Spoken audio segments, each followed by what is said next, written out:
Bonjour à toutes et à tous et merci d'être fidèles à ce rendez-vous du mercredi 18 h. Mon ami Albi Fitoussi vous présentera en fin de conférence la prochaine conférence du mercredi qui sera juste avant Shavuot, et à mon tour de remercier le rabbin Joseph Ouaillon. Je le remercier à plusieurs titres. Je vais le présenter parce que, écoutez, il fait partie de notre paysage bordelais. Il a été un fidèle assidu. Et puis, comme vous savez, il est rabbin de Bordeaux depuis peu. Alors, je reprends un petit peu son historique que j'ai trouvé sur notre site internet, évidemment. Alors, autant vous dire que je ne dévoile pas son âge exact, mais c'est autour de la cinquantaine. Joseph Ouaillon est né à Lyon, dans une famille orthodoxe, une famille de 6 enfants, 4 filles et 2 garçons. Et Joseph Ouaillon en était le benjamin. J'ai eu des échanges avec son papa qui habite à Asdod. J'ai une pensée à la mémoire de sa maman. Et je sais que vos parents, monsieur le rabbin, ont prôné à la fois une éducation tout à fait ciblée sur l'amour de la Torah et sur l'amour de nos valeurs. Et votre maman vous a inculqué la bonté auprès des autres et l'aide auprès des autres et des gens défavorisés. À partir du collège, après une école primaire en école publique, vous avez rejoint l'école juive de Lyon et vous avez participé très jeune à un concours européen de Guémara. À l'âge de 15 ans, donc très jeune, vous êtes orienté vers la yeshiva d'Aix-les-Bains, la célèbre yeshiva d'Aix-les-Bains, bien connue. Et puis, vous avez progressé dans ce... Peut-être que Daniel fait un peu de bruit, non, si je peux me permettre. Un peu de... Qu'est-ce que tu veux que je fasse? Non, moi, je n'ai pas le micro. Je rappelle que le cursus comporte 5 années, et que vous avez été un élève assidu et sérieux, parce que je sais qu'aujourd'hui, de nombreux rabbins n'ont pas eu ce privilège et ce plaisir d'aller jusqu'au bout du séminaire. Et pourtant, ils sont en fonction et ce sont aussi d'excellents rabbins, bien entendu. Après le parcours au sein du séminaire, vous êtes allé à Caen, où vous avez été rabbin de la communauté de Caen, puis la communauté de Lyon-la-Duchère, Paris 18e, et puis vous vous êtes rapproché de Bordeaux, vous êtes allé assurer votre fonction de rabbin à Bayonne pendant 8 ans.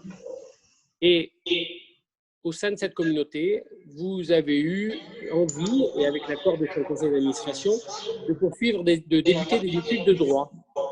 Et du coup, dans la dernière année des études de droit, qui était aussi long et difficile qu'un séminaire, j'imagine, que probablement davantage, vous vous êtes rapproché de Bordeaux dans les dernières années. Et voilà comment nous vous avons repéré, si je peux me permettre le terme, et nous vous avons demandé de devenir le rabbin de Bordeaux à la suite du départ du rabbin Valency. Je sais que vous prônez des valeurs communes à notre judaïsme, un judaïsme authentique, en respectant l'éthique, en respectant la sensibilité et le degré de religiosité de chacun. Et je tenais à titre personnel, en tant que responsable du conservatoire, de vous remercier vivement d'avoir bien voulu relever ce challenge et d'avoir répondu à notre demande en sachant que vous avez mis de côté pendant plusieurs mois votre future carrière d'avocat. Alors, je sais que vous aimez les challenges. Je pense que vous avez été surpris par le challenge de la communauté de Bordeaux, qui est quand même un peu plus importante que celle de Bayonne ou de Caen, sans porter de jugement, et que vous vous êtes aperçu que ce n'est pas toujours facile d'appliquer ces ambitions et d'appliquer tout ce qu'on pense quand on fait des études de rabbin. Il est difficile d'appréhender tous les fidèles, de donner en tout cas du plaisir, vous nous en donnez au moment des offices, et je sais que votre caractère avenant auprès des fidèles et votre bonne volonté nous a en tout cas permis et d'espérer que vous soyez, même après votre départ de rabbin de Bordeaux, vous soyez un vrai fidèle auprès de nous, dans notre communauté, et vous pourrez continuer à prodiguer vos bonnes connaissances. Voilà. J'étais un petit peu long, je suis désolé. Ce soir, vous allez traiter d'un sujet qui, évidemment, concerne à la fois les rabbins et les avocats. C'est la remise du guet à l'interprétation morale, à l'Afrique juridique. Nous avons évoqué ce sujet lors de nos assises du judaïsme en novembre dernier. Et il est un petit peu original que la semaine dernière, nous avions Liliane Vanna, qui, comme vous le savez, est une spécialiste de ce problème du guet, et que la semaine prochaine, nous aurons le rabbin Nissim Sultan, qui a été une des personnes organisatrices principales des assises du judaïsme. Voilà, je vous laisse la parole, monsieur le rabbin, et encore merci beaucoup de tout ce que vous faites et ce que vous ferez pour la communauté de Bordeaux. Et merci d'avoir accepté à cette conférence. C'est à vous, monsieur le rabbin, vous êtes en pleine page. Merci, je vous remercie. Merci pour cette présentation. Il y a beaucoup de choses à corriger dans cette présentation. Est-ce que vous pouvez vous rapprocher du micro? On ne vous entend pas très bien, monsieur le rabbin. Merci pour… Vous m'entendez là? Là, oui. Là, oui, on vous entend bien. Quand vous avez parlé, on vous a bien entendu. Présentation, monsieur le président. J'étais très honoré. Il y a juste quelques petites choses qui sont un peu inversées dans la présentation, mais je vous remercie pour les mots que vous avez dit. Donc, on va tout de suite démarrer donc, cette conférence sur le guet. Ça me fait à cœur de parler du guet parce que c'est un sujet, je sais, important et qui touche vraiment toute personne, notamment dans la communauté juive en France. Et c'est important d'en parler, essayer d'expliquer qu'est-ce que c'est le guet, essayer d'expliquer comment ça fonctionne et puis surtout aujourd'hui, comment résoudre en France, on va parler surtout le guet en France, comment résoudre le problème du guet en France, notamment devant les tribunaux. Parce que c'est important, parce que souvent, quand il y a un problème de remise de guet, eh bien, on est obligé d'avoir recours au tribunal. Et donc, c'est important de savoir qu'est-ce que le tribunal peut offrir pour résoudre ce problème. Alors, juste avant d'arriver à ça sera vers la fin de la conférence, c'était d'expliquer d'abord ce que c'est le guet, quelle est l'origine du guet, et donc, finalement, quelle est la vision de la Torah, du judaïsme vis-à-vis du guet. C'est important de savoir, évidemment, on pose des questions. Pourquoi c'est le mari qui met le guet à la femme, pourquoi c'est ainsi? Alors, il faut savoir quelque chose. Donc, d'abord, le guet a une origine thoraïque.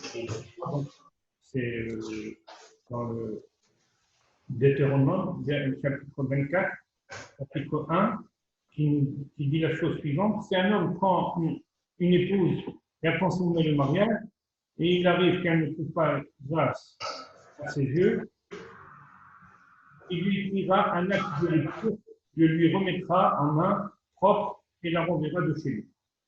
Donc, voilà ce que nous dit la Torah, que le mari décide d'écrire un acte, donc un acte de rupture, ça nous dit la Torah, c'est faire qu'elle écoute, et le remettre à la femme.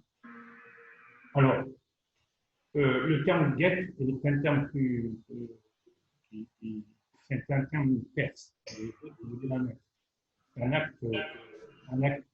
acte juridique. On dit le guet, c'est la remise du guet, c'est-à-dire l'acte de divorce religieux, si on veut. Mais à l'époque, dans la Mishnah, dans la Gemara, on parle aussi de guet, par exemple, aussi pour, par exemple, guet shekour, pour la libération, par exemple, des serviteurs hébreux. Alors, le mot guet veut dire c'est un acte. Donc, c'est un acte juridique qui permet donc de résoudre une situation. Voilà ce que nous dit en tout cas. Alors évidemment, la question que l'on peut poser ici est que pourquoi c'est ainsi? Pourquoi finalement c'est le mari qui a l'initiative du guet? On verra que la Torah est assez claire et sans équivoque à ce propos. C'est le mari qui lui écrira un acte, il le remettra en main propre. Donc, on voit que le mari qui décide. Donc, pourquoi c'est ainsi? La question qu'on peut poser, l'important d'être posée, parce qu'évidemment, on ne pose plus beaucoup cette question. Ah, évidemment, c'est poser aussi, on a touché à la notion de la place de la femme dans le judaïsme. Donc, on ne va pas trop s'attarder sur ce point, parce qu'on n'aura pas le temps de tout développer, mais juste pour de répondre à cette question, dans la Torah, en tout cas, par rapport à l'époque, il faut aussi se remettre au contexte de l'époque. Le mariage, la conception du mariage était que le mari protégeait sa femme. Cette notion était une notion finalement qui est en soi, par rapport à l'époque, donc on parle le texte de la Torah a été écrit depuis plus de 2500 ans, à l'époque, c'était même quelque chose de particulier. Parce que, en vérité, dans les autres civilisations, on n'a pas vraiment de règles qui ont été instituées sur la relation entre mari et femme dans le cadre d'un mariage. Finalement, on n'a pas vraiment.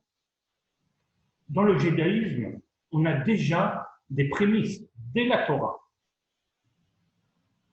Alors, peut-être que le guet, on ne le voit pas trop, mais il faut savoir sur le point du guet. Mais en tout cas, on verra pourquoi on arrive que le mari remet le guet, parce que finalement, au début du verset, c'est l'homme qui prend une femme pour épouse.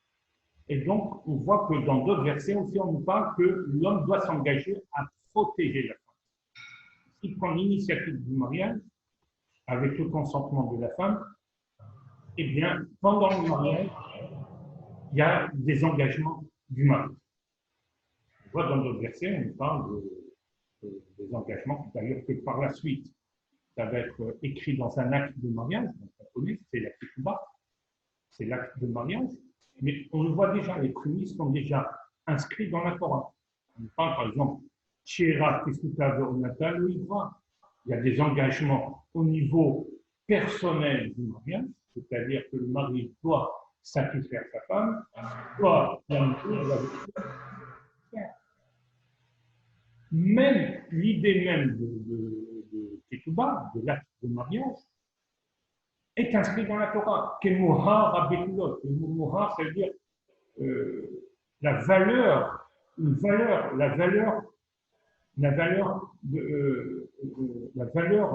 Kemoha, c'est un acte qui a été fait, doit nous donner, s'engager à la dédommager. C'est un dédommagement. Donc, d'ailleurs, la Gemara, dans Ketouba, dit que c'est de là l'origine de la Ketouba. Alors, le texte de la Ketouba est plus tardif. Il date à peu près des années moins 80. C'est Rabbi Shimon ben Shatta qui a institué la Ketouba. Mais l'origine vient de la Torah. Ça n'est pas institué, c'est lui qui l'a institué. Les législatifs sont très encadrés avec des règles bien spécifiques. Mais l'origine vient de la Torah.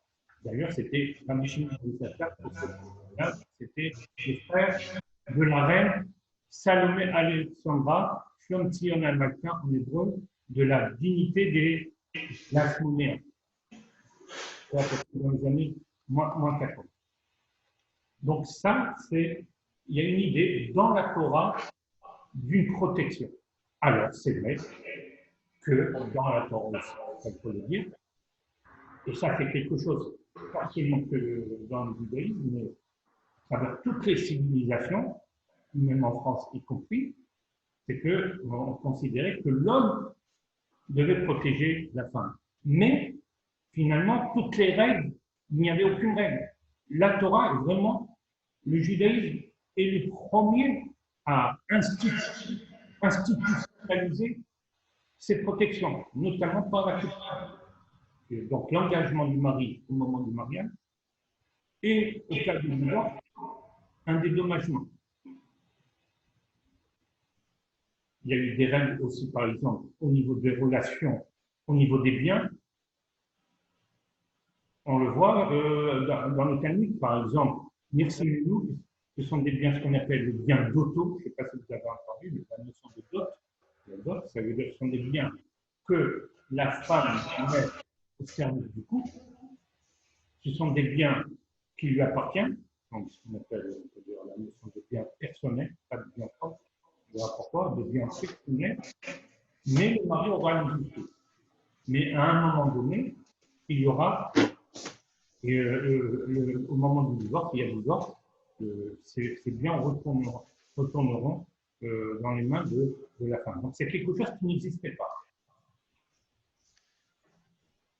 Par la suite, on verra que Justinien, qui était un grand rédacteur du droit romain, à cet article, qui vient d'ailleurs après le Talmud, reprend cette idée. Reprend exactement cette idée et va ce qu'on appelle la notion de ce qu'on appelle en français de bien d'auto, en assurant des garanties. Au moment où le mari peut utiliser l'usufruit, c'est-à-dire l'utilisation du bien, dans ce cas, puisqu'il a la gestion du couple, et bien dans ce cas, on assure une hypothèque pour pouvoir être sûr que la femme, au moment du divorce, pourra récupérer ses biens. Donc, cette notion vient de la Torah. Donc ça, il faut le savoir. Donc cette idée de protection est bien ancrée, bien enracinée dans le judaïsme, et il est le premier. Il n'y avait pas, dans d'autres civilisations de l'époque, il pouvait avoir un mariage, il n'y avait aucun droit. Le mari faisait ce qu'il voulait, sans règles, il pouvait la nourrir, pas la nourrir, n'importe quoi. Il n'y avait pas du tout de règles qui étaient instituées. Donc la première vraiment institution, c'est la religion juive qui institue vraiment toutes ces règles de protection de la femme. Et surtout, c'est que dans le judaïsme, c'est ça qu'on voit, que le judaïsme ne supporte pas qu'une femme soit aguna. Qu'est-ce que c'est aguna? C'est-à-dire qu'une femme soit enchaînée. Le judaïsme fait tout dès l'origine, dès le Talmud, pour libérer les femmes. Voire même va instituer des règles qui vont alléger les règles normales, par exemple de témoignage. Alors, il faut savoir une chose, c'est que pour la validation d'un mariage, il faut 2 témoins. Sans les témoins, le mariage n'est pas valide dans le judaïsme. Là, au moment du mariage, il y a les 2 témoins pour la remise de la dot. S'il y a un problème de Aguna, c'est-à-dire un problème où il y a un doute où le mari, par exemple, est mort, est décédé, on ne sait pas dans quelle situation, eh bien, le Talmud autorise, par exemple, un témoignage avec un seul témoin, ça suffit. Pourquoi? Dans quel but? Parce que, pour le judaïsme, ce n'est pas possible qu'une femme puisse rester dans une situation instable. Par exemple, on ne sait pas si son mari est vivant ou pas. Il y a plus forte raison, évidemment, plus forte raison si on sait qu'il y a un mari qui ne veut pas donner le guet, qui ne veut pas vivre avec cette femme. Ça, c'est encore plus grave. C'est pour cela que le judaïsme fait tout pour améliorer la vie de la femme, parce que c'est quelque chose qui est important, c'est quelque chose qui est très fort, c'est quelque chose qui tient à cœur non seulement la Torah, mais les rabbins, aussi bien à l'époque de la Mishnah et de la Gemara. Il y a tout un chapitre, le chapitre 10 du traité de Yevamot, qui traite en détail de cette. Donc, comment le fonctionnement du guet, donc c'est le mari qui remet le guet à sa femme, c'est vrai qu'à l'époque, le mari pouvait remettre, on peut dire les choses, le mari remettait le guet à sa femme, même sans son consentement. C'est vrai que ça peut poser problème. C'est un point qu'on essayera de développer par la suite, vous allez poser des questions sûrement. En tout cas, c'est vrai que s'il décidait, avec quand même certaines raisons, parce que la Torah dit parce qu'il y a des raisons, donc il faut quand même justifier, il ne peut pas décider comme ça du jour au lendemain, mais en tout cas, s'il décidait et qu'il y avait des raisons valables, dans ce cas, il pouvait remettre le guet sans le consentement de la femme. Alors, ceci a été complètement annulé par la suite à l'époque de Rabbeinu Gershon Naor Agola, donc à l'époque du Xe siècle à peu près, qui a dit non. Plein d'institutions. D'ailleurs, il a interdit la polygamie, c'était interdit aussi la polygamie, mais au niveau du guet, il a institué que le mari peut donner le guet uniquement avec le consentement de la femme. S'il n'y a pas de consentement, le guet n'est pas du tout valide. Donc ça, c'est un point important, donc, qui a rapporté par la suite dans le Shulchan Aruch, je peux vous donner la référence, et que donc c'est peut-être que dans ce cadre que le guet sera valide. Si, par exemple, la femme ne veut pas recevoir le guet, dans ce cas, normalement, le ne peut pas prendre, il ne peut pas dire, le mari, en tout cas, il dit lui-même, peut être dans un cas, peut être lui-même aussi enchaîné. On va voir que c'est un petit peu, on peut trouver des ouvertures, mais en tout cas, ça peut arriver. D'ailleurs, il y a eu un cas il y a pas très longtemps en Israël, où le mari a dû attendre 15 ans la décision de sa femme de recevoir le guet. Donc ça, il faut le savoir. Seulement, la seule chose, c'est que c'est sûr, c'est le mari quand même qui a l'initiative d'écrire le guet et l'initiative de remettre le guet. C'est comme ça. Comment ça fonctionne le guet? Une minute, comment fonctionne le guet? C'est que au niveau procédural, le mari va, la femme, ils vont voir le consentement de la femme aussi, donc ils vont voir le délit, donc normalement, évidemment, après, souvent, c'est pas le lendemain, après les procédures, on verra, quand on intègrera le droit français, on écrit, comment on écrit le guet, donc par un sofer, donc le mari donne ordre à un sofer, un scribe, de lui faire un guet, de dire voilà, vous écrivez un guet pour moi, en mon nom, pour divorcer cette dame, on donne le nom. Donc il va écrire le guet, donc il faut que le guet, donc ça va être fait, on va dire ça devant 3 dayanim, devant 3 juges et devant 2 témoins. Le sofer va s'appeler à écrire le guet, et après que le guet ait été écrit selon des règles bien spécifiques, donc devant 3 juges et les deux témoins, le mari va remettre dans les mains, comme ça il va faire, remettre dans les mains de la femme, elle va faire comme ça, et le mari va remettre le guet en prononçant une phrase. Dès que le guet arrive dans les mains de la femme, en faisant comme ça, la femme est divorcée. Alors, voilà donc, et tous ces règles sont rapportées dans le code de loi, le chapitre 119, chapitre 120, pardon, à 157, donc toutes les règles d'écriture du guet et de remise du guet. Donc voilà comment le guet fonctionne. Alors maintenant, on va parler du problème en France. Comment aujourd'hui,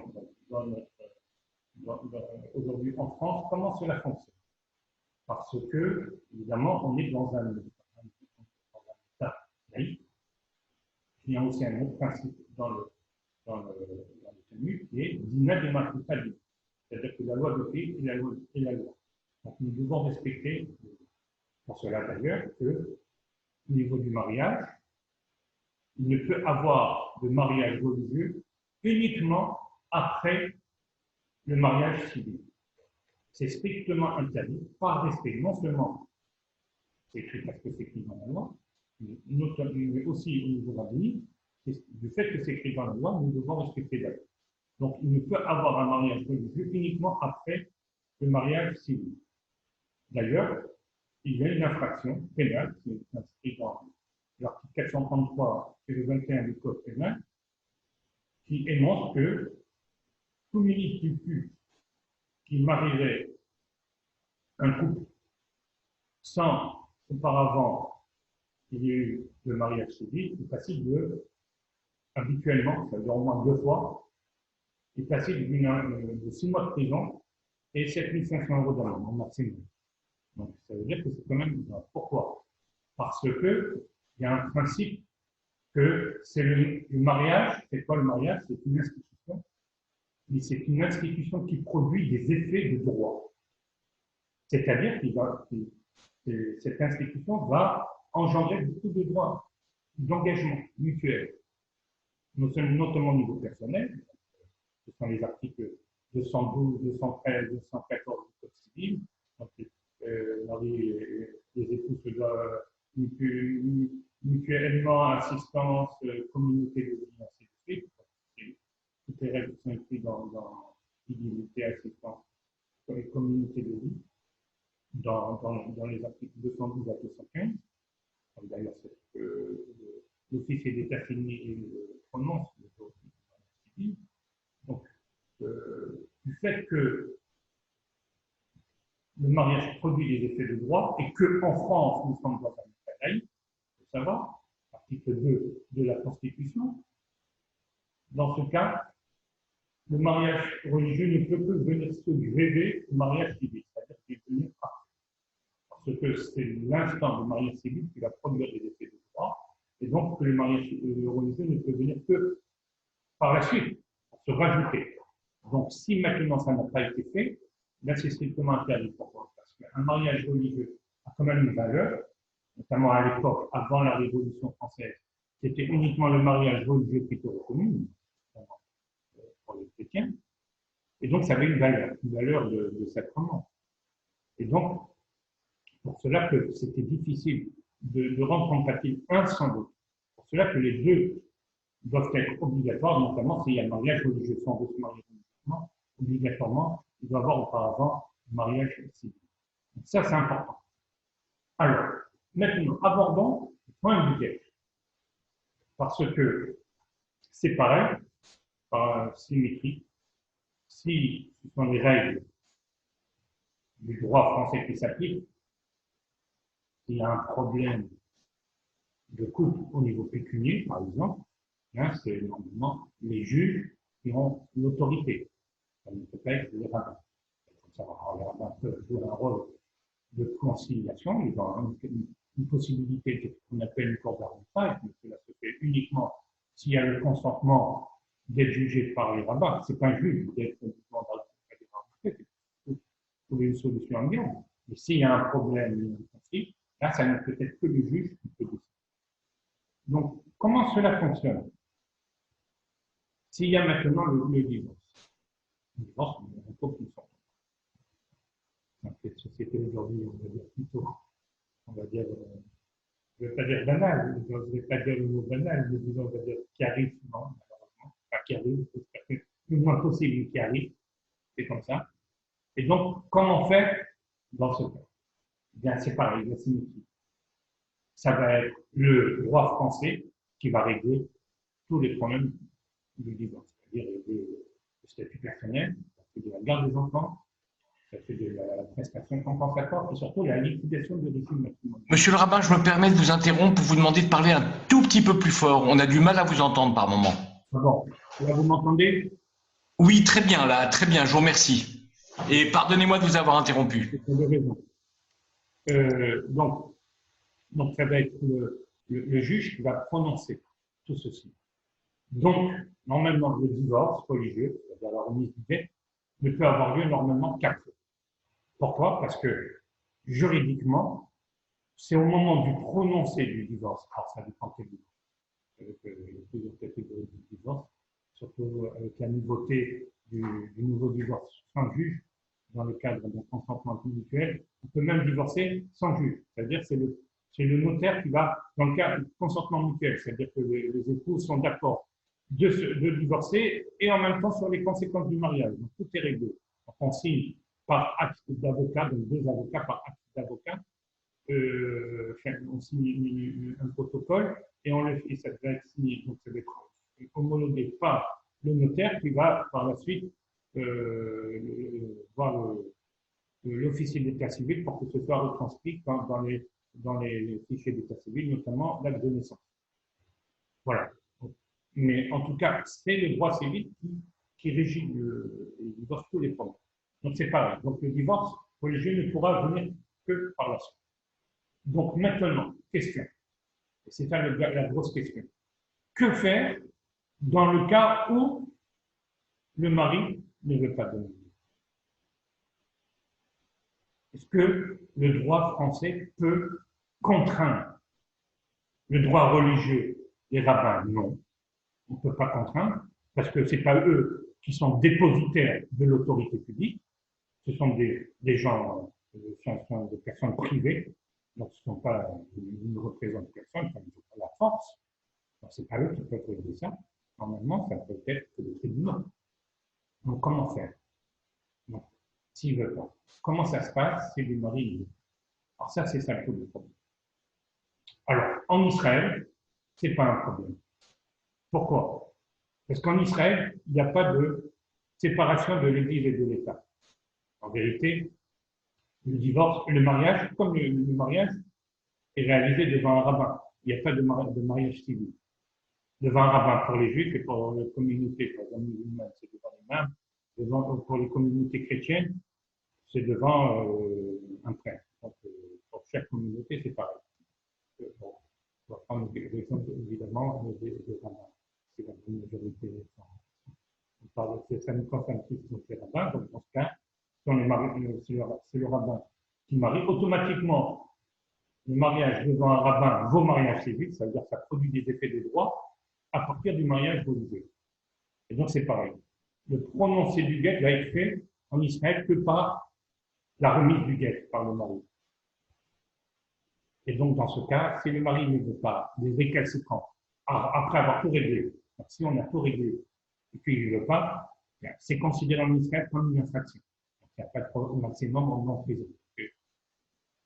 En Israël, ce n'est pas très difficile. Donc, s'il n'y a pas, il n'y a aucune raison de mari de guet, tout est réglé, au niveau personnel, la garde des enfants, les maisons la pension alimentaire ou donc l'utilisation des biens, dans ce cas. Donc ça, c'est réglé. Comme ça en France. On va poser le problème en France. Comment faire en France si le mari ne veut pas donner le guet? Et ça, c'est un problème. C'est un problème qui nous préoccupe. Surtout ça qui nous préoccupe. Donc, nous, aujourd'hui, en tant que rabbin, l'avocat aussi, si on est avocat du droit de la famille, eh bien, il faut savoir se poser la question comment on résout. Alors, la jurisprudence s'est attelée à juger ces points parce que c'était des sujets qui ont été portés à leur connaissance. Donc, il fallait évidemment trancher. Le juge doit trancher, tout le problème. Alors, avant d'expliquer la procédure, c'est qu'il y a un grand principe. Il y a un principe de séparation de l'Église et de l'État. C'est prévu dans la Constitution, c'est prévu aussi par des textes européens, notamment la Convention européenne des droits de l'homme, qui précise qu'il y a ce qu'on appelle la liberté de conscience. Chacun est libre de croire ou de ne pas croire. Donc, à plus forte raison qu'un État ne peut pas forcer une personne à faire un acte religieux, puisqu'il y a une liberté. Donc, comment faire? Est-ce qu'un tribunal va forcer est-ce qu'il peut me forcer à moi, je ne sais pas moi, la police peut venir me voir pour me dire, Monsieur Ohayon, vous devez faire Shabbat. Non, je fais ce que je veux. Si je n'ai pas envie de le faire, je n'ai aucun compte à rendre de personne. Si j'ai envie de le faire, c'est moi. Si je n'ai pas envie, il n'y a personne qui va venir. Voilà. Donc, c'est la même chose pour le guet. Est-ce que le tribunal peut forcer? A priori, ça serait le même raisonnement. Pour lui dire, ben, monsieur, vous êtes obligé de donner le guet. Donc, non, c'est un acte religieux. Comme on ne peut pas m'obliger à faire ça, a priori, on ne peut pas m'obliger à donner le guet, parce que c'est un acte religieux. Donc, comment faire pour résoudre ce problème? Alors, ça, c'est un problème. C'est ça le gros problème. Pour résoudre ce point sensible du guet, c'est en vérité le nœud du problème parce qu'on est dans un état laïque. Alors, il y a quand même malgré tout une chose, c'est que la femme, dans le cas où il y a eu le prononcé du divorce civil, et la femme se trouve dans une situation enchaînée. Elle est Hagouna. Si le mari ne veut pas lui donner le guet, elle rentre dans le statut de Hagouna. Normalement, les rabbins font tout pour sortir du statut de Hagouna. On a vu qu'il y a même beaucoup d'allègements au niveau halachique. On n'exige pas de témoins. On a vu pour résoudre, par exemple, Rav Ovadia Yosef, pour la guerre de 6 jours, j'ai oublié de le dire tout à l'heure, il y avait beaucoup de femmes, on ne savait pas ce qui était advenu de leur mari. Donc il a mené un combat pour retirer le statut de Haddouna à toutes ces femmes, en se basant sur des règles les plus permissibles que les Talmuds autorisent. Donc, là, ici, cette femme est Haddouna. Les rabbins vont essayer de faire pression, oui, mais on est en France, ils ne peuvent pas dépasser les limites. Ils n'ont pas l'autorité, contrairement à Israël où les Dayanim, ou les juges Dayanim, c'est-à-dire les juges rabbiniques, ont le statut de juge, mais pas en France. Nous sommes en France. Donc, comment faire? Alors, là, on va rentrer dans un développement juridique. Il y a un moyen qui est déjà mis, depuis une décision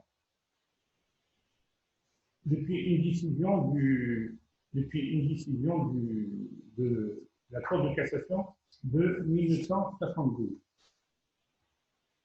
La deuxième chambre civile du 13 décembre 1972. On voit déjà une décision de la Cour de cassation. Alors, comment cela fonctionne? Alors, il faut savoir une chose, c'est que s'il y a eu prononcé du divorce civil, normalement, juridiquement, l'homme et la femme sont libres. Donc, ils n'ont plus de lien juridique. En tout cas, juridiquement, ils n'ont plus de lien. Donc, maintenant, cette femme, malgré tout, ne peut pas se remarier parce qu'elle n'a pas le lien. Elle subit un dommage, un préjudice. Or, normalement, selon le droit français, à la base d'un article du Code civil, 1382, aujourd'hui il s'appelle 1240, on a changé le chiffre, et puis il nous dit que tout dommage, n'importe quel, qu'on soit lié contractuellement, c'est autre chose. En tout cas, tout dommage peut être réparé. N'importe quel dommage. Donc, qu'on soit lié ou pas, peut être réparé. À condition que quelqu'un qui fait une faute cause un dommage, donc il y a une causalité, que cette faute va entraîner donc un préjudice. Donc, il faudra juste démontrer ça. Donc, alors comment cela fonctionne? Dans les textes donc, de l'article 1240, on nous parle de tout fait quelconque de l'homme qui cause à autrui un dommage, comme ça nous dit le texte. Tout fait quelconque de l'homme, on va dire tout acte. C'est un acte. Si je fais un acte, cet acte va causer un dommage. Ça veut dire quoi faire un acte? C'est-à-dire que je fais un acte, je fais une action, ce qu'on appelle un acte de commission. Je vais agir. Je vais pousser quelqu'un, et le fait de pousser quelqu'un va déboucher et il va se casser la jambe. Or, ici, on est dans quelle situation? Je ne fais pas un acte, c'est l'inverse. Je ne fais rien. Et pourtant, en ne faisant rien, ça cause aussi un dommage. C'est déjà une extrapolation. Le droit français le reconnaît. Cette possibilité, même ce qu'on appelle un acte d'omission, de pouvoir être dédommagé si on subit un acte d'omission. Par exemple, aussi, j'avais une obligation je ne sais pas, je donne un exemple. Je devais sabler, il y avait de la neige, je devais mettre du sel devant chez moi, je l'ai permis, quelqu'un l'a trébuché. Je n'ai rien fait.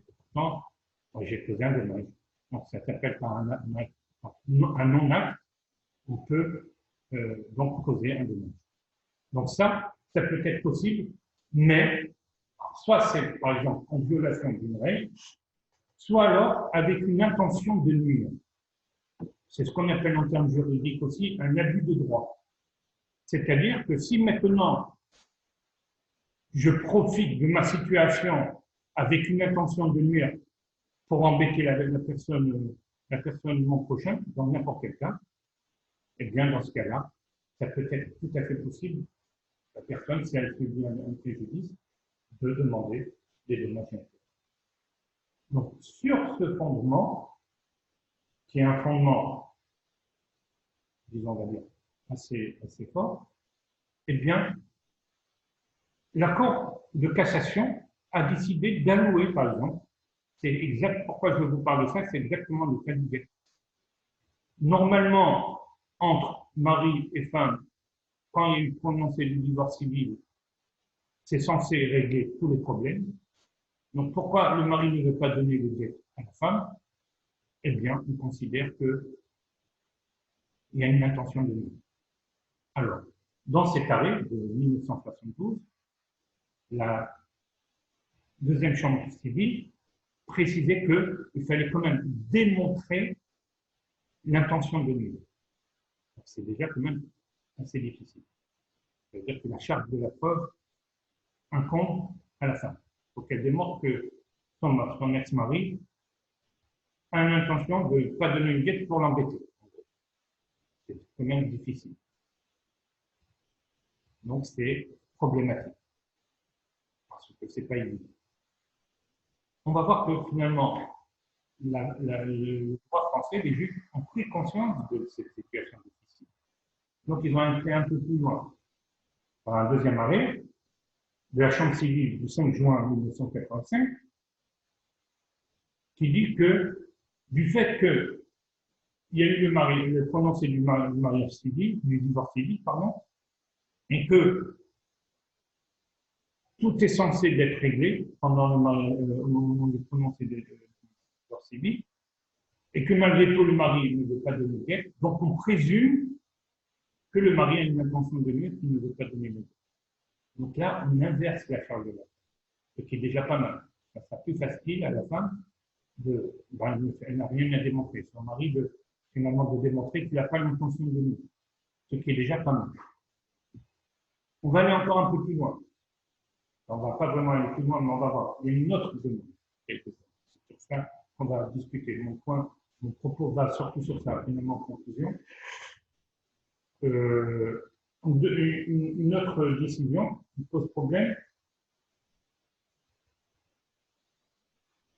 c'est une décision du 21 novembre 1990, parce que là, on demandait en plus, la partie, donc l'avocat de la dame demandait une astreinte.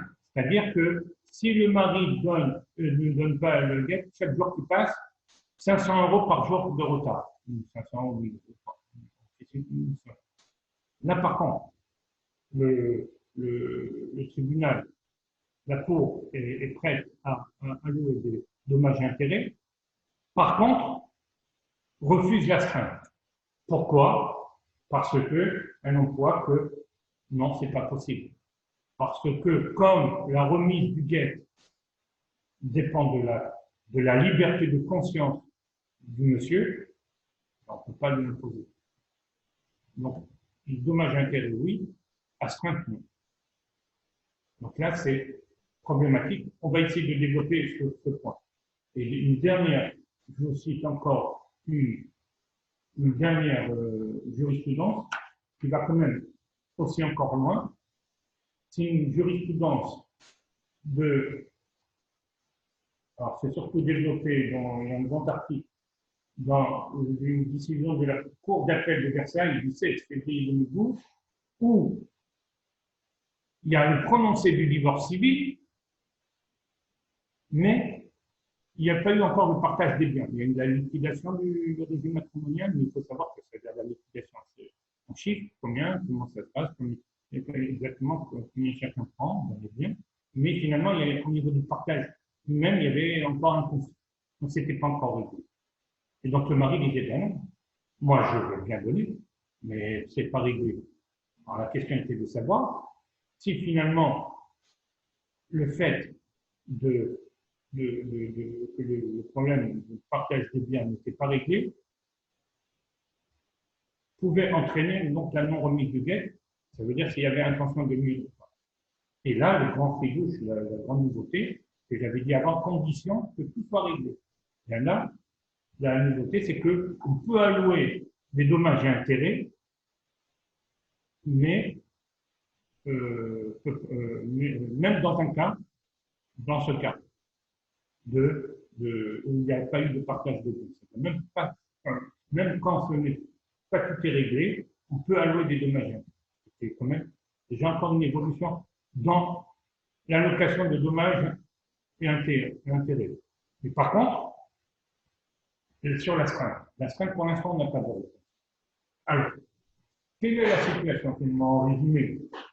C'est que le droit, sur la base d'une responsabilité civile, c'est-à-dire si on cause un dommage, n'importe quel dommage, par exemple, j'en ai un autre exemple, n'importe quel dommage est peut-être réparé. C'est ça ce que dit l'article. Par exemple, le cas aussi, par exemple, vous voyez, par exemple, rupture de fiançailles. Les fiançailles ne produisent aucun lien juridique. Donc c'est quelque chose, c'est une institution sûrement qui n'a pas de valeur. Donc, ça n'a pas de valeur. S'il y a eu un fiançailles, un des deux fiancés peut rompre librement. Mais par contre, s'il y a une rupture abusive, c'est-à-dire brutale, sans aucune raison, et puis tout d'un coup, c'est venu comme ça, on peut demander des dommages et intérêts. Donc, ça veut dire que le principe de dommages et intérêts peut être alloué.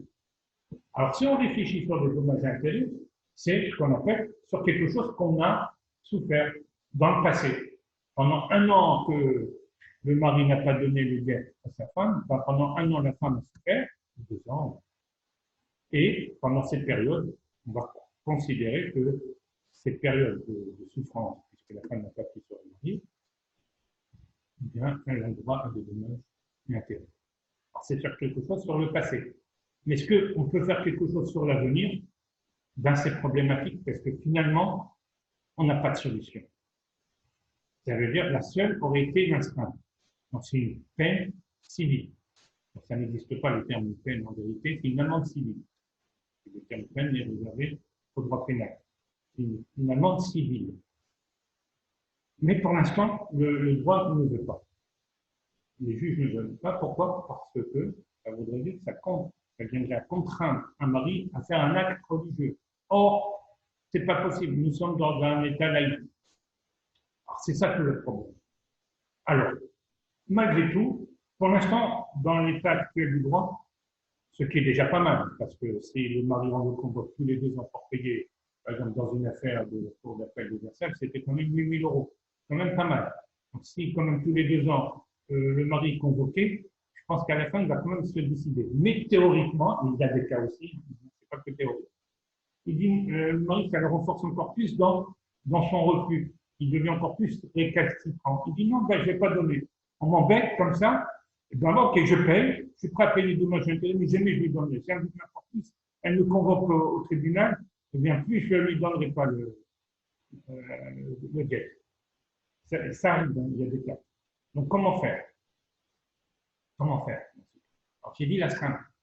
En effet, il y a 2 grands, je vais vous citer 2 grands auteurs de doctrine, donc c'est-à-dire ce sont des grands des professeurs d'université qui font des grands commentaires sur donc des décisions de justice, sur l'évolution du droit, sur les lois, les nouvelles lois. Et donc, il y a un auteur qui s'appelle Agostini qui a fait un commentaire sur l'arrêt à propos de l'astreinte. Et là, il ne comprend pas. Et ça rejoint aussi un autre auteur qui s'appelle M. Jean-Marie Isquin, donc sur l'arrêt de la cour d'appel de Versailles, qui disent que, en gros, notamment Agostini, lui, il apporte d'une manière explicite, il le dit d'une manière explicite, qu'il ne comprend pas. Ça, le principe du refus des tribunaux d'imposer une astreinte. Pourquoi? Il ne comprend pas. Et ça c'est vrai, il s'est renseigné, c'est personne pas du tout de la communauté, mais il s'est renseigné auprès de Rabat.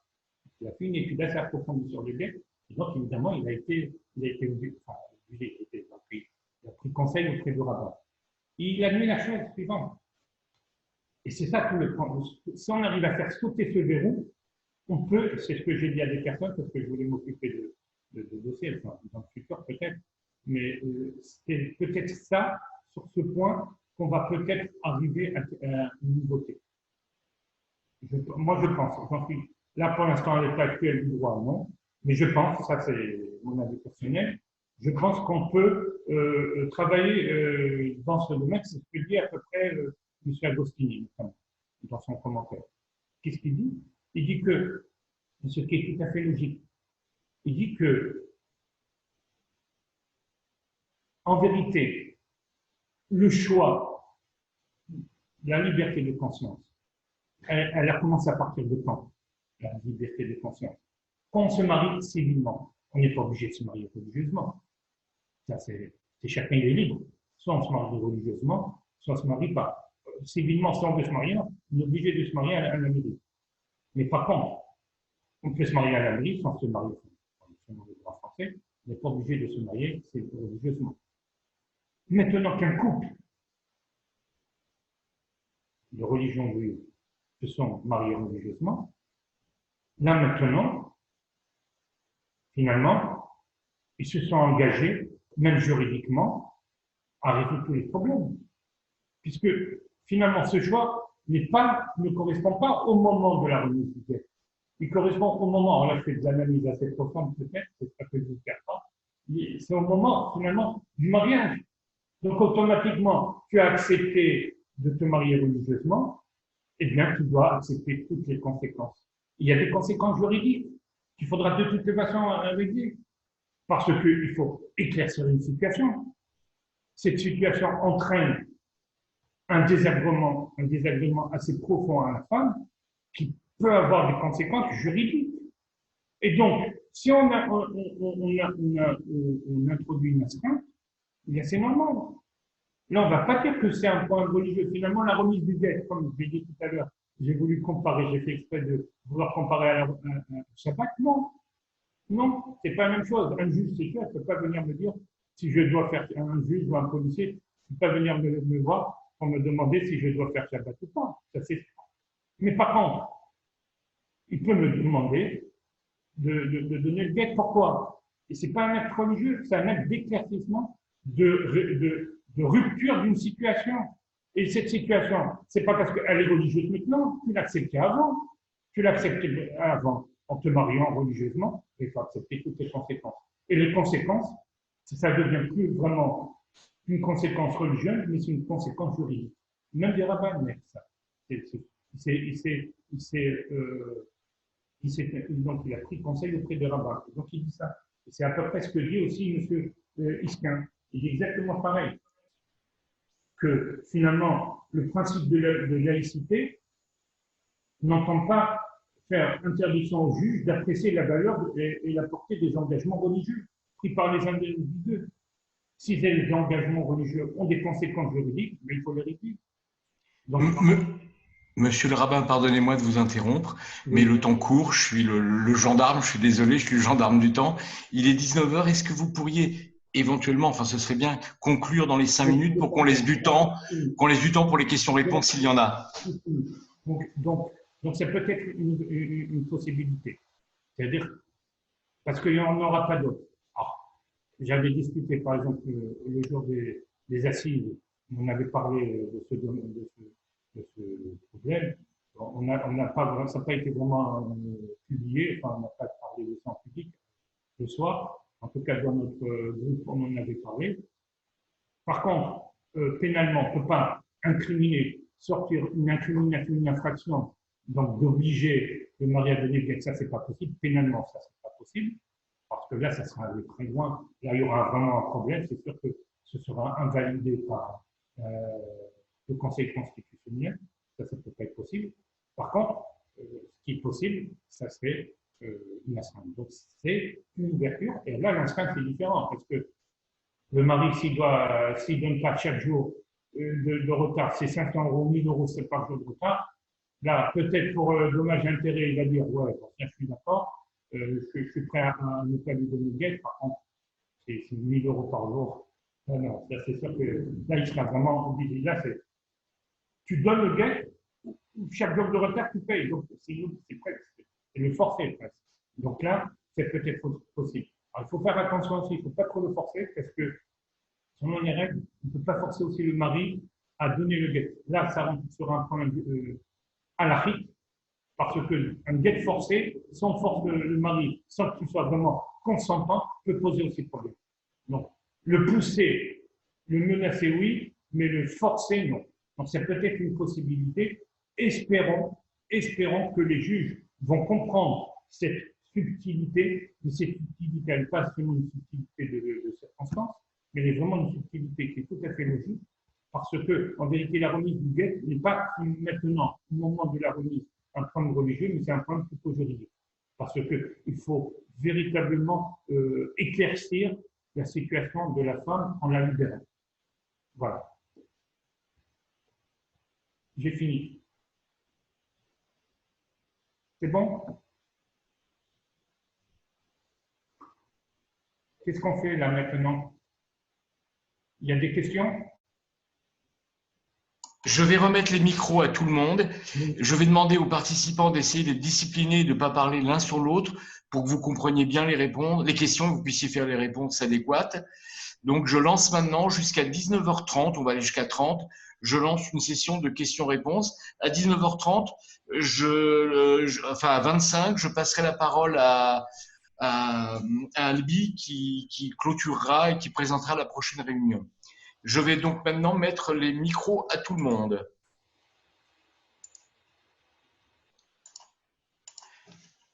Les gens qui veulent parler doivent activer, je leur ai permis d'activer leur micro eux-mêmes. Donc, activez vos micros chacun si vous avez une question, des questions pour écouter la réponse du rabbin Ohayon. Albi Fitoussi aurait une question. Est-ce que juridiquement, sur un plan religieux, ne serait-il pas possible d'indiquer sur la ketouba cette notion de guet? Non. Vous m'entendez? On n'a pas compris la question. Ne serait-il pas possible, sur un plan strictement religieux, juridiquement, de mentionner sur la ketouba cette obligation pour le mari d'accorder le guet en cas de divorce à venir? Parce qu'on ne vous entend pas. Monsieur le rabbin, on ne vous entend pas. Je pense que votre micro est désactivé. Réactivez-le. C'est bon là? Oui. Parfait. Oui, c'est désactivé. En effet, je n'ai pas fait attention. Oui, on marque dans la ketouba l'obligation de donner le guet à sa femme. Oui. Oui, c'est pas marqué. Pas marqué. Oui, non, mais c'est une question d'évolution parce que dans la ketouba, alors ça serait le point, ça serait maintenant. Ben non, ça peut pas être possible. Non, mais j'ai bien compris. C'est un engagement de mariage, de vie commune. Donc ça serait une ketouba al-trinaï, c'est-à-dire ça serait une ketouba sous condition. On ne vous entend pas bien, Rabbi. C'est un peu contradictoire. Donc c'est un peu. Là, comment on peut marquer ça? Bien, écoutez, je ne sais pas que le problème, on sait bien que la c'est une bonne question, mais c'est… S'il vous plaît, Roselyne Haddad. Oui, je sais que vous allez parler, Madame Haddad. Oui, allez-y. Bon, je peux? Bon, alors moi, je suis un peu sur la même lancée que la question précédente. Il y a 3 pays au monde aujourd'hui qui ont accepté le principe d'un accord prénuptial avec un accord mutuel signé avant le mariage et qui stipule que si le mariage se termine par un divorce, les 2 conjoints s'engagent à coopérer pour le guet de leur conjoint. Le grand rabbin Ovadia Sofer, en Israël, qu'il repose en paix, lui était d'accord. Il y a 3 pays, les États-Unis, le Canada et Israël, qui l'ont adopté. Pourquoi la France ne l'adopterait pas? Ça serait marqué où? Dans la ketouba? Non, mais ça peut pas être… C'est un accord prénuptial accepté par les 2 conjoints qui stipule que, en cas de désaccord, le guet ne posera pas de problème. Et pourquoi Ovadia Sofer était d'accord avec cela? Avant le mariage, oui, on peut faire ça. Ça peut être tout à fait possible. Mais pourquoi ne pas le mettre dans le monde entier? Je ne comprends pas. Oui, mais est-ce que finalement, ça peut… Parce que, comme j'ai dit tout à l'heure, il peut arriver des cas où c'est aussi la femme. Il n'y a pas que le mari. La femme peut refuser d'accepter le guet. Et des fois, il y a même eu Mais on s'en fout, mais on s'en fout de ça. Non, pour dire C'est un accord. dans tout cas, Un accord. ça peut être possible avant, mais je ne vois pas l'utilité en vérité. Pourquoi? Parce qu'au moment voulu, alors si vous voulez dire que c'est un engagement Sur la longue contractuel, durée. C'est un engagement, oui. Enfin, Et quand même. c'est comme C'est un si c'était un engagement. Pardon, Rosine, mais Je voudrais dire quelque chose. ça serait la même chose, ça ne changerait pas. Je veux dire, en France, ça ne changerait pas, parce que finalement, vous passerez d'une responsabilité délictuelle, donc ce qu'on a dit avant, l'abus de droit, à une responsabilité contractuelle. C'est-à-dire quelqu'un qui ne respecte pas les clauses d'un contrat, on peut lui demander si ça a causé un dommage, payer des dommages et intérêts. Donc on va arriver à la même chose. Le problème, c'est que c'est toujours un acte religieux. Peut-on contraindre quelqu'un à faire un acte religieux? Donc l'utilité est la même. Ça va pas servir. Enfin bon. Mais comment peut-on accepter la situation actuelle? Bon, alors. Mais s'ils acceptent, ok. Et s'ils ne veulent plus? Je peux poser une question. Ah, pareil, on va aller attaquer en justice, mais Madame Haddad. Délictuel, ça sera contractuel. Mais ça sera la même chose. Madame Haddad, cet acte est fait à partir auprès de tribunal rabbinique d'un avocat. Devant un juriste, tout simplement. Je voudrais juste bonsoir. Je reprends juste un peu la main, que tout le monde ne parle pas en même temps. Alors, Donc, après, je voudrais. D'accord, allez-y alors, je vous entends. Qui parle là? Bon, mais je parle alors. J'ai entendu une dame qui voulait parler, laissez-la parler. Ok, donc bonsoir à tous, bonsoir Monsieur le rabbin. Donc moi, il y a quelque chose qui me met un petit peu hors de moi. Mettre sur la ketouba, comme dit Roselyne, déjà mettre la mention d'accorder le divorce si Ras Shalom, un couple de frères divorcés. Moi, franchement, personnellement, je n'en vois pas l'utilité. Quand on est jeune marié, qu'on signe notre acte de mariage, on ne pense pas divorcer. Et puis, ça peut être la même chose. On ne pense pas non plus que le conjoint peut, on ne pense pas qu'on peut devenir veuf ou veuve jeune. Et puis bon, quand on se marie, c'est pour la vie. Bon, il y a des alinéas, mais bon, on se marie, c'est pour passer sa vie ensemble. C'était avant ça. C'est marqué dans la Torah, puisque la femme, on ne peut pas laisser la femme, une femme agouna, donc on se fie aux lois de la Torah, point barre. Mais il ne marche pas. Je ne comprends pas. Il ne marche pas les lois. Pardon, Roselyne? Il ne marche pas, les lois religieuses ne fonctionnent pas avec les hommes qui ne veulent pas donner le guet à leur épouse. C'est tout. Une fois qu'on a fait ce constat… Bon, on laisse répondre le rabbin Wayon, s'il vous plaît. Voilà, c'est tout. Madame Haddad, je reviens sur ce que vous avez dit. Est-ce que vous avez compris ma réponse? Ça peut être possible, mais ça ne va pas changer la situation. C'est ça ce que vous devez comprendre. Je suis d'accord. Ils vont s'engager. Que s'il y a un problème, le mari donne le guet, il s'engage. Et s'il ne veut plus, est-ce qu'on peut le forcer? La question revient. Vous comprenez? Enfin, c'est vous êtes engagé, ok. On va l'attaquer pour ça. Ça sera ce qu'on appelle une responsabilité contractuelle. Il y aura des dommages et intérêts. C'est une responsabilité contractuelle. On va dire, voilà, il m'a causé un dommage, pareil. Donc, il y aura l'allocation de dommages et intérêts, mais il n'y aura pas de guet, puisqu'on aura toujours le même problème, puisque c'est un acte religieux. Et la France ne reconnaît pas l'acte religieux. On ne peut pas forcer une personne à faire un acte religieux. Donc, ça serait le même problématique. Vous comprenez qu'on ne gagne pas. Je suis d'accord, ça peut être possible, mais on ne va pas gagner. Qu'est-ce qu'on a gagné? Vous comprenez le raisonnement? Il y aura toujours un pourcentage qui marchera. Ah oui, mais de toute façon… Voilà. Attendez. Les Américains, ils ne sont pas plus bêtes que nous et les Canadiens non plus. Excusez-moi, mais quand on parle du mariage récalcitrant en vérité, sur je ne sais pas combien de mariages, c'est peut-être maximum 5% ou même 3%. On parle de Mais je n'en sais rien, mais… Oui. 95%. Allez, Roselyne, s'il te plaît, on passe à une question. Automatiquement. Voire même, beaucoup le donnent, c'est même possible de le donner avant le divorce civil. Il faut le savoir s'il y a l'accord des deux. S'il y a l'accord des deux, on peut même le donner avant. Ça peut même être possible.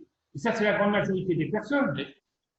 Vous comprenez? Non, écoutez, mais bien sûr, on peut mettre les bâtons sur les roues. C'est difficile sur Zoom. Heureusement, 80%, 90% le donnent de toutes les façons. Donc, Au bout de combien de temps? Question suivante, qui lève la main? Madame Hochstein. Pascal, je crois. Ton micro, Pascal. Non, c'est Madame Hochstein qui parle. Voilà. Si vous permettez, j'ai une question qui m'interpelle. Je sais qu'il y a des éléments qui invalident un mariage. Alors, il y a des choses qu'on peut voir au moment de la cérémonie elle-même, donner la pièce, faire la ketouba, etc. Mais par exemple, la consommation du mariage, c'est quelque chose qu'on ne peut pas vérifier au moment où l'on célèbre le mariage. Imaginons que ce mariage soit invalidé parce qu'il n'y a pas consommation pour X raisons. Est-ce qu'on est obligé de passer par une cérémonie quelconque ou est-ce que les rabbins décident que le mariage tout simplement n'a jamais eu lieu? Comment ça se passe? Oui, ça peut être possible, en effet. Alors, malgré tout, dans le doute, s'il y a un doute, on évite, mais théoriquement, ça peut être possible. Si on est sûr qu'un mariage, par exemple, n'a pas été consommé, il peut y avoir ce qu'on appelle la nullité, ce qui est pareil en droit. Par exemple, il peut y avoir des mariages qui ne passent pas du tout par un divorce, mais on peut annuler le mariage. Il faut savoir, il y a ce qu'on appelle la nullité. Donc ça peut exister, mais c'est très rare parce qu'il faut être sûr, donc dans le doute, on donne quand même le guet. Il faut le savoir. Mais par exemple, je donne un exemple, on l'utilise surtout pour résoudre un problème de mamzerout. Je vais expliquer. Pour résoudre un problème de mamzerout, par exemple.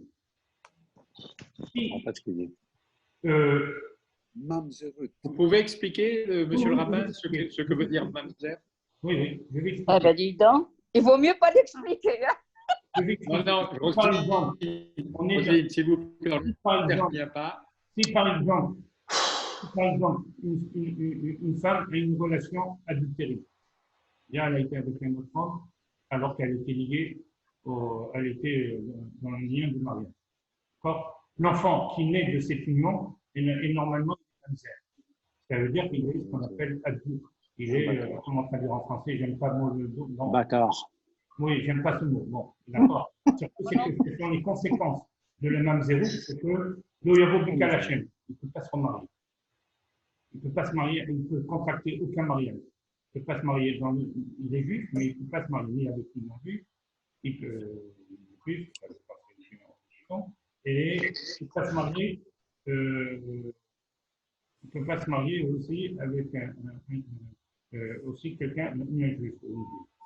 D'accord? Donc, il peut se marier au maximum qu'avec un autre mamzer de la même. Alors, comment, pour éviter ça, Jacqueline, tu peux couper la clim, j'ai pas de bol là.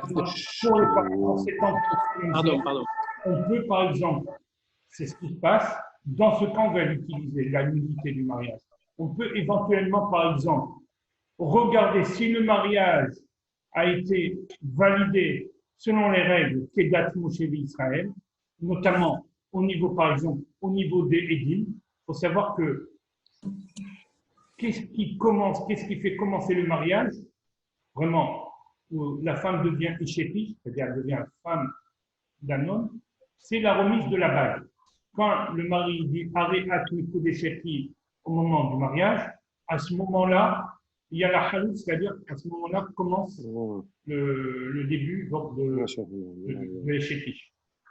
Qu'est-ce qui fait que cet acte est important? C'est les édim.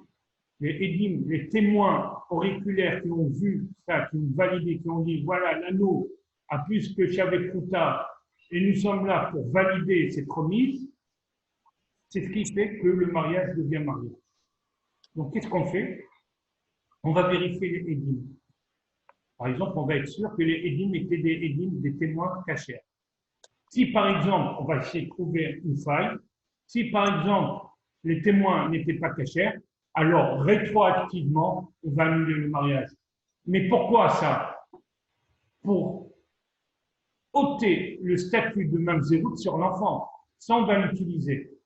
Mais utiliser une unité de mariage, en général, c'est-à-dire le couple serait libre sans guette, c'est quasiment, théoriquement, si par exemple le mariage n'a pas été consommé, bon, il n'y a rien.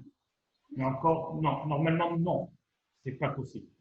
Donc, normalement, il doit avoir le guette. C'est que dans le cas où je vous ai dit qu'on l'utilise. Mais sinon, le guette doit être donné. D'accord? Parce que c'est un acte très important d'avoir le moindre doute. Mais en effet, je ne sais pas moi, si par exemple, c'est exactement le cas, Yaakov et Léa, Yaakov et Léa, Yaakov qui se marie en pensant que c'est Rachel et qui voit que c'est Léa. Donc là, ce qu'on appelle, il y a eu un vice du consentement, voire même ce qu'on appelle une erreur en termes juridiques. Ça veut dire que c'est quelque chose qui est tellement grave que finalement, ça va valider. Là, oui, peut-être, si je pensais me marier avec une femme et que attendez, si une autre femme qu'on m'a mis devant moi, ben non, là, je n'ai pas pensé. Là, oui, ça peut être un cas pareil. Mais dans les autres cas, en général, quand le mariage a commencé, on exige la remise du guet. Voilà. Moi, j'ai une question là. Oui, Michel. Allez, la communication n'est pas bonne là. Mais je reprends dans le Hopstein et ensuite Erika Wizrat. On vous écoute, Madame Hopstein. Oui, alors dans le cas où il y a eu un divorce civil qui a été prononcé en France, le mari ne veut quand même pas donner le guet. Il peut se remarier après? Lui, oui. Oui, mais et pas elle. Voilà, mais pas elle. Non.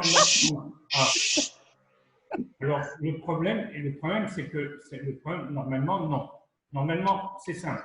Un mari qui ne veut pas donner le guet, coupez vos micros, il y a trop de bruit de fond. Il ne peut pas se remarier. Normalement, c'est le principe. D'accord? Il ne peut pas normalement se remarier. Par exemple, si maintenant il se remarie, ça peut être considéré comme de la bigamie. En France, c'est interdit. C'est strictement interdit. D'accord? Il y a des articles du Code civil qui disent qu'on peut avoir le mariage que uniquement pour une personne qui n'est pas libre dans les liens du mariage antérieur. D'accord? Donc, ça veut dire qu'il ne peut pas avoir de mariage. Donc, déjà, il en a infraction. Donc, il ne peut pas normalement se remarier. Alors, dans certains États, normalement, la polygamie peut être permise. C'est ça tout le problème. Mais normalement, selon les règles de la Torah, c'est strictement interdit. Parmi les takanot de Rabbeinu Gershon, ce que j'ai dit tout à l'heure, que j'ai rapporté, il y avait par rapport au guet, mais il y avait par rapport à l'interdiction de la polygamie. Un homme égale à une femme. On ne peut pas avoir un homme et plusieurs femmes. Ça, c'est pas possible. Donc, c'est ce qui est applicable aujourd'hui dans le judaïsme. Donc, normalement, on doit vérifier. Et si on vérifie, on ne peut pas. Mais si le mariage civil a été prononcé, au lieu... Il n'y a pas très longtemps, il y a eu un problème et en effet, on peut le cacher. Par exemple, notamment quand on est dans un autre pays. C'est pour ça qu'il faut bien demander tous les papiers. Notamment, l'acte de naissance, il est très important parce qu'en marge, on marque toutes les modifications. Donc c'est important parce que des fois, on peut se tromper. Mais sinon, non. Un mari qui n'a pas donné le décret à sa femme n'a pas le droit de se marier. S'il le fait, il peut être poursuivi pour bigamie. Même si le divorce est prononcé. Pour le pays qui est interdit. Alors c'est sûr que si c'est le Maroc, ça peut être problématique parce que le Maroc autorise la polygamie. Oui, ça. Je propose qu'on laisse Madame Hopstein aller au terme de sa question. Et après, je pense qu'après la réponse éventuelle de Monsieur le rabbin, Albi reprendra la parole et je couperai le micro à tout le monde. Oui, d'accord. Alors, si le divorce civil a été prononcé, il n'est plus polygame hein, selon la loi française. Oui. Alors, il peut ou il ne peut pas se remarier?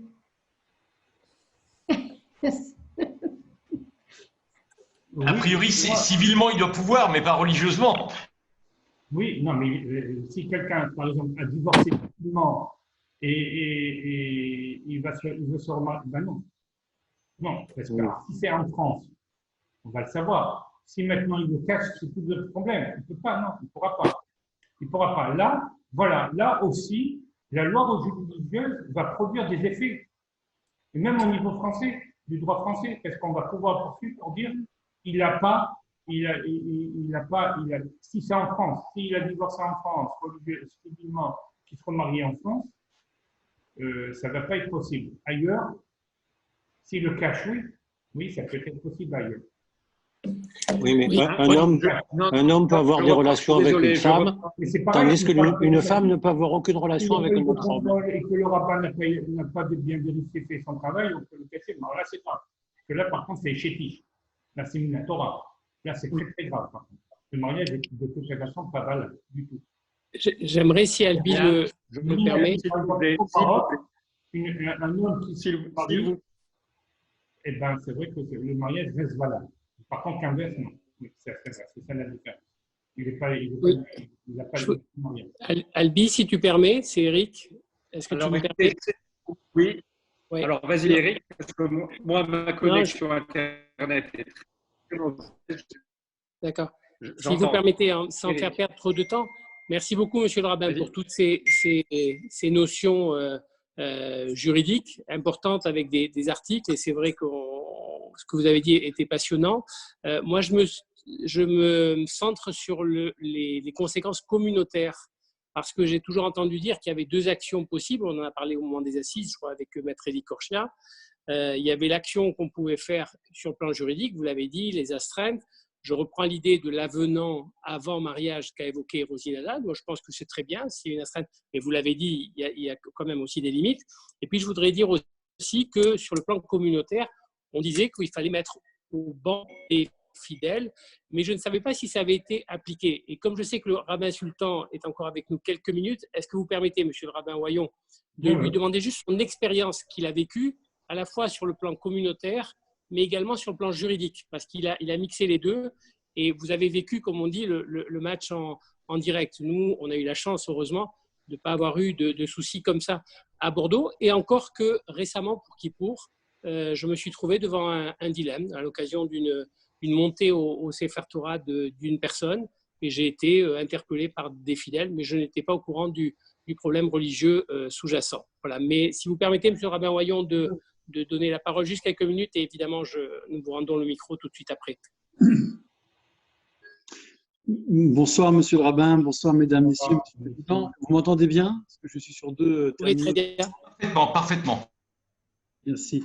Alors, un très bref témoignage. Effectivement, sur Grenoble, nous avons eu à œuvrer vis-à-vis donc d'un couple où le guet était bloqué, parce qu'il y avait de contentieux très très lourds qui concernaient pas seulement l'aspect pécuniaire mais aussi la garde d'enfants, donc évidemment beaucoup d'affect, et donc deux familles très très opposées de manière très violente. La particularité de ce cas, c'est qu'il n'y avait pas eu de mariage civil, ce qui d'ailleurs à l'occasion m'a fait découvrir que il y a eu des condamnations de ministres du culte, d'imams pour ne pas les nommer, lorsque le caractère répétitif avait été signalé. Une fois, parce que c'est en fait une loi symbolique, hein, ça remonte comment dire, à la Convention, il fallait que le culte de l'être suprême précédât les religions, donc c'est une loi symbolique quelque part, et donc c'est un imam qui a célébré 80 ou 70 ou 80 mariages, donc ostensiblement, un caractère répétitif.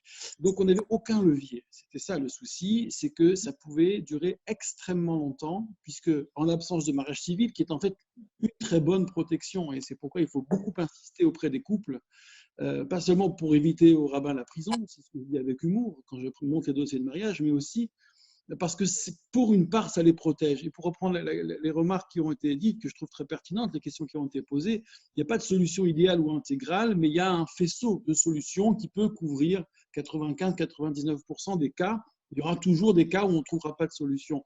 Donc les clauses prénuptiales incitées par le rabbinat européen en novembre 2013 sont un exemple. Donc ce qu'on a fait à Grenoble, on a fait une mise au banc de ce fidèle récalcitrant, donc plus de montée à la Torah, ne compte plus dans Minyan, exclu de la Chevra Kadisha dont il était membre. Ça a été énoncé de manière très calme, très posée. Nous étions 2 rabbins, le rabbin Knafo et moi-même, et nous avons agi sous l'égide du grand rabbin de France qui était nommé dans cette takana, dans ce décret. Ça a été très violent pour nous ensuite.